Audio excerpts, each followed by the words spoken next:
अस्सलामु अलैकुम वरहमतुल्लाहि वबरकातुहू। तजल्लियात नबूवत अल्लाह के रसूल मोहम्मद सल्लल्लाहु अलैहि वसल्लम की ज़िंदगी पर लिखी गई किताब के 16वें हिस्से में हम दाखिल हो चुके हैं। अब तक हमने देखा कि अल्लाह के रसूल मोहम्मद सल्लल्लाहु अलैहि वसल्लम ने अपने घर वालों को इस्लाम की दावत पेश की, अपने करीबी कबीलों को इस्लाम की दावत पेश की, ऐलानिया इस्लाम की दावत पेश की और बाद में हज के मौसम में भी हाजियों को इस्लाम की दावत पेश की।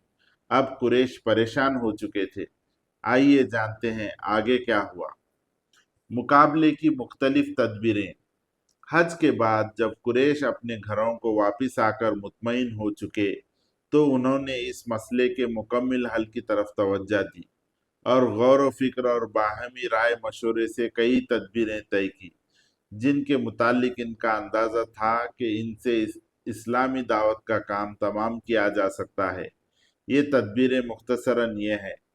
नंबर 1, हंसी उड़ाना, तहकीर और इस्तेहज़ा की रविश अपनाना, यानी हंसी उड़ाना और मजाक ठट्टा मस्करी करना। इसका मकसद ये था कि रसूल अल्लाह सल्लल्लाहु अलैहि वसल्लम और मुसलमानों के हौसले टूट जाएं।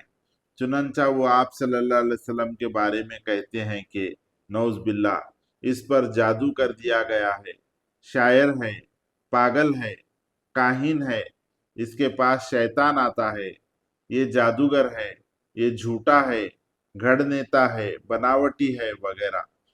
और जब आपको आते जाते देखते तो गुस्से और इंतकाम की नज़र से यूं देखते कि गोया खा जाएंगे और हकारत आमेज लहजे में कहते, यही है जो तुम्हारे खुदाओं पर उंगली उठाता है। और जब कमजोर सहाबा को देखते तो हंसते हुए कहते, ये लो तुम्हारे पास जमीन के बादशाह आ गए। अरे यही है जिन पर अल्लाह ने हम सबको छोड़कर एहसान कर दिया। इनका नक्शा अल्लाह ने यूं खींचा है कि मुजरिम ईमान वालों की हंसी उड़ाते थे और जब इनके पास से गुजरते तो आंखें मारते थे और जब अपने घरों को पलटते तो मजे लेते हुए पलटते थे। जब इन्हें देखते तो कहते कि यही लोग गुमराह हैं, हालांकि उन्हें इनका निगरान बनाकर नहीं भेजा गया था। मुशरिकीन ने इस हंसी, मजाक, ठट्टा और तानाजनी की इतनी कसरत की कि खुद नबी करीम सल्लल्लाहु अलैहि वसल्लम की तबीयत इससे मुतासिर हुई।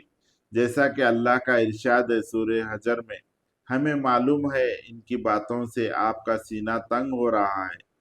फिर बताया कि इसका असर कैसे किया जाए और साबित कदमी कैसे आएगी। चुनांचा फरमाया कि तुम अपने परवरदिगार की हमद के साथ उसकी तस्बीह करो और सिजदा करने वालों में से हो जाओ और अपने रब की इबादत करते रहो यहाँ तक कि मौत आ जाए। इससे आप पहले आपको तसल्ली भी दी गई और हम आपसे इस्तेहज़ा करने वालों को काफ़ी हैं जो लोगों को दूसरों के माबूद ठहराते हैं, जो अल्लाह के साथ दूसरों को माबूद ठहराते हैं। इन्हें बहुत जल्द नतीजा मालूम हो जाएगा। और आपको ये भी बताया गया कि इनकी हरकत इनके लिए बाअस वबाल होगी। चुनांचा फरमाया कि आप से पहले भी रसूलों के साथ इस्तेहज़ा यानी मजाक किया जा चुका है, जिसका नतीजा ये रहा कि खुद इन मजाक उड़ाने वालों को उनके इस्तेहज़ा ने घेर लिया। आज के लिए बस इतना ही। इंशाअल्लाह अगले दिन में जानते हैं आगे क्या हुआ।